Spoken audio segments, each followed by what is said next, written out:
حي على الفلاح.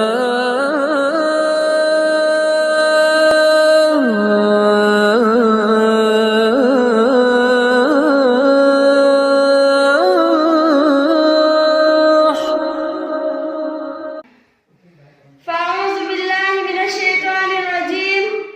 بسم الله الرحمن الرحيم. ألم يأن للذين آمنوا أن تخشع قلوبهم لذكر الله. قوت فکر و عمل پہلے فنا ہوتی ہے. قوت فکر و عمل پہلے فنا ہوتی ہے. تب کسی قوم کی قسمت پہ زوال آتا ہے. محترم حضرات، جناب صدر، سامعین کرام، حاضرین جلسہ، آج کی اس مبارک محفل اور بابرکت مجلس میں مجھے آپ جیسے معزز و مکرم لوگوں کے سامنے اسٹیج پہ آنے کا موقع ملا. میں اپنے آپ کو بہت ہی خوش نصیب سمجھتے ہوئے آپ جیسے معزز و مکرم لوگوں کے سامنے موجودہ خرافات کے بارے میں کچھ عرض کروں گی. مجھے امید ہے کہ آپ غور سے سنیں گے. محترم حضرات، اگر کوئی ہم سے یہ کہے کہ تاج محل دنیا کی سب سے بدصورت عمارت ہے، قطب مینار دنیا کی سب سے نیچی مینار ہے اور ہمالیہ دنیا کا پست ترین پہاڑ ہے، تو اس وقت ہماری حیرت کا کیا حال ہوگا، یہ بیان سے باہر ہے. لیکن اگر کوئی شخص یہ کہے کہ محمد صلی اللہ علیہ وسلم کی امت دنیا کی رذیل ترین امت ہے، تو ہمیں ذرا برابر بھی حیرت و تعجب نہیں ہوگا. حالانکہ اگر دیکھا جائے تو اس سے زیادہ حیرت و تعجب کا مقام ہے. ذرا سوچئے، کیا یہ حیرت کی بات نہیں کہ جس قوم کے ہاتھوں میں قرآن جیسا چراغ ہو وہ راہ کی ٹھوکروں میں الجھ کر رہ جائے؟ کیا یہ مقام افسوس نہیں کہ جس قوم کو انتم لالون ان کنتم مومنین اور کنتم خیر امت اخرجت للناس کا سرٹیفکیٹ دیا گیا ہو، وہی قوم سب سے زیادہ حقیر ہو؟ کیا یہ مقام افسوس نہیں کہ جس قوم کو ومل حیات دنیا الا لعب و لہو کا الٹیمیٹم دیا گیا ہو، وہی قوم اس قدر دنیا دار ہو جائے کہ لوگ یہ طعنہ دینے لگیں؟ حقیقت روایات میں کھو گئی، حقیقت روایات میں کھو گئی، یہ امت خرافات میں کھو گئی. بلا شبہ یہ چند حقائق ہیں جو ہر مسلمان کے لیے باعث شرموار ہیں. لیکن آخر اس کی وجہ کیا ہے؟ کیا ہم نے کبھی غور کیا؟ وجہ صاف ہے کہ ہم دین کا دعویٰ تو کرتے ہیں لیکن اپنی زندگی میں وہ مقام نہیں دیتے جو اس کا حق ہے.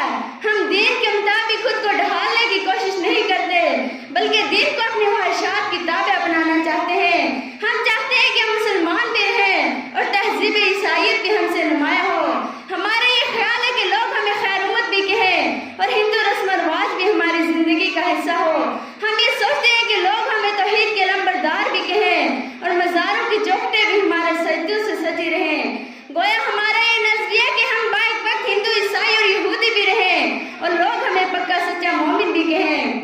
حضرات، اسلام کی اولین بنیاد توحید ہے، لیکن اس ملک کے چند پیٹ پرست ملاؤں نے اس عقیدہ توحید کی وہ درگت بنا دی ہے کہ خدا کی پناہ آج اس ملک کے مسلمانوں کا یہ حال ہے کہ جو پیشانی خدا لم یزل والا ازال کے سامنے جھکتی تھی، آج وہ کتے شاہ اور گھوڑے شاہ کے مزاروں کی زینت بنی ہوئی ہے، جس میں کہ تعویذ گنڈوں کا بوجھ ڈول رہا ہے. فریاد غوث اعظم قبول کرتے ہیں تو اولاد اجمیر میں ملتی ہے. ارے تف ایسی توحید پر اور لعنت ہے ایسے عقیدے پر. افسوس کہ ان بدعتی ملاؤں نے اسلام کو کیا سے کیا بنا دیا.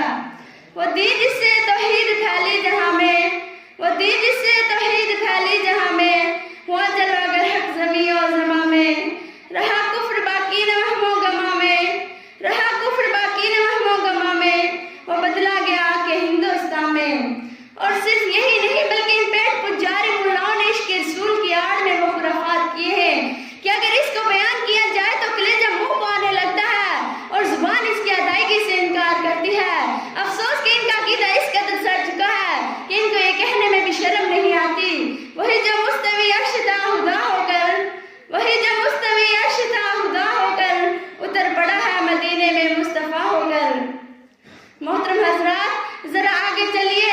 قرآن کہتا ہے اقیموا الصلاۃ لذکر فصلی لربک وانحر اور اقیموا الصلاۃ ولا تکونوا من المشرکین. اور اسی طرح اگر شمار کیا جائے تو قرآن اور حدیث کے متن لفظ صلوات کی نشاندہی اتنے مقامات پر کریں گے کہ کسی اور حکم کا بیان اتنی جگہوں پر نہیں ملے گا. اس میں نماز کے قیام کی تاکید بھی ملے گی اور اس کے ادا کرنے پر ثواب کی تفصیل بھی ملے گی.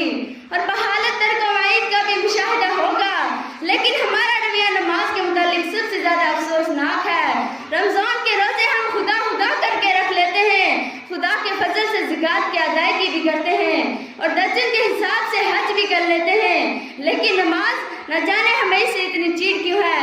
ہم ہوٹلوں پہ بیٹھ کے 2-4 گھنٹے گزارنے میں ماہر ہیں، لیکن نماز کے لیے ہمارے پاس وقت نہیں۔ ہم اپنے دنیاوی آرام و آسائش کے لیے ہمیں کمانے کی فکر ہے، لیکن نماز ضائع ہو رہی ہے اس کی کوئی فکر نہیں۔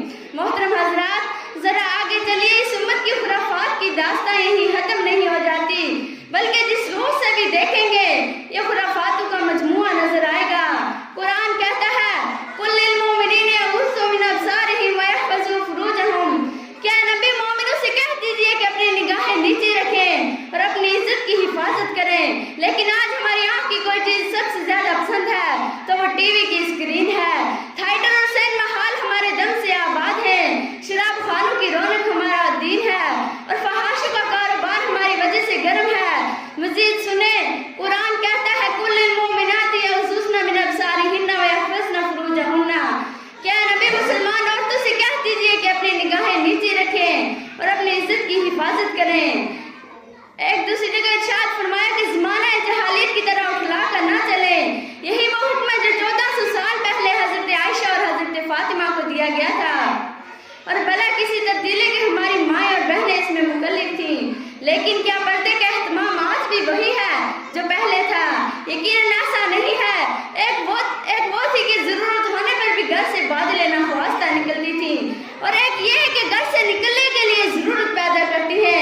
ایک وہ تھی کہ کسی غیر کو ناحق تک دکھانا پسند نہیں کرتی تھی، اور ایک یہ ہے کہ غیر کو چہرہ دکھائے بنا چین نہیں۔